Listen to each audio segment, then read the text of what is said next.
Hello বন্ধুরা, আমি এখন রান্না করব মোচার তরকারি।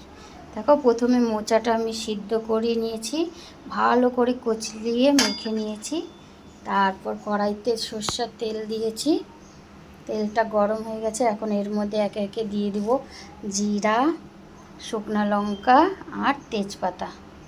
এবার আমি কড়াইতে দিয়ে দিচ্ছি। 2-4 মিনিট একটু নেড়ে দেব।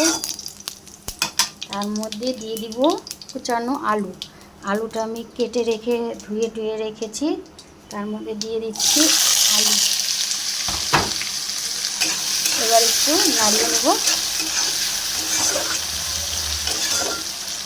নাড়া দিয়ে এবার এটার মধ্যে দিয়ে দেব হলুদ লবণ। দিয়ে দিচ্ছি 1 চামচ লবণ আর দিয়ে দিচ্ছি 1 চামচ হলুদ। এবার এটাকে ভালো করে নাড়িয়ে ভেজে নেব।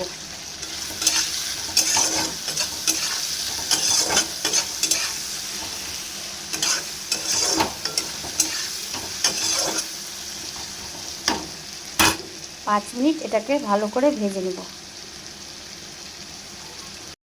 এবার আমার আলুটা ভালোভাবে ভেজে নিয়েছি। এখন তার মধ্যে দিয়ে দিব গোবিন্দভোগ আতপ চাল। আতপ চালটাকে আমি ভিজিয়ে রেখেছিলাম, এখন তার মধ্যে দিয়ে দিচ্ছি আতপ চাল। এটাকে এখন ভালো করে ভেজে নেব। আতপ চালটা দিয়ে একটু ভালো করে ভেজে নেব।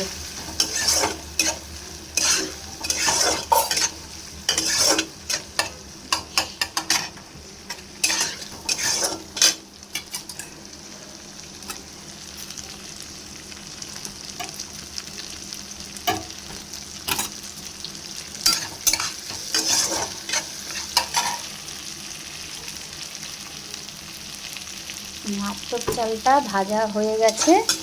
এখন এর মধ্যে দিয়ে দিব আদা, জিরে আর কাঁচা লঙ্কার পেস্ট। এটার মধ্যে দিয়ে এবার ভালো করে মশলাটাকে কষিয়ে নেব।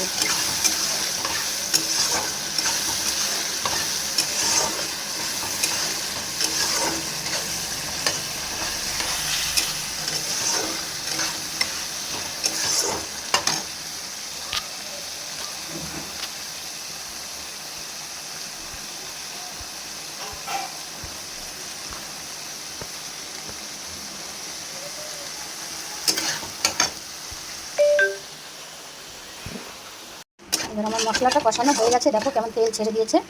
এখন এর মধ্যে আমি দিয়ে দিব সেদ্ধ করা মোচাটাকে সেদ্ধ করে মেখে নিয়েছি ভাত দিয়ে ভালো করে। এখন মোচাটাকে দিয়ে আমি ভালো করে নাড়াচাড়া করে নেব।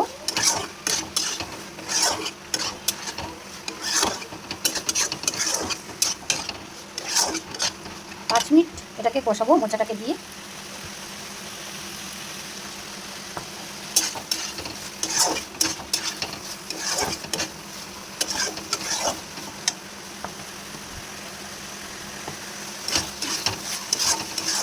দেখো মশলাটা কষানো হয়ে গেছে।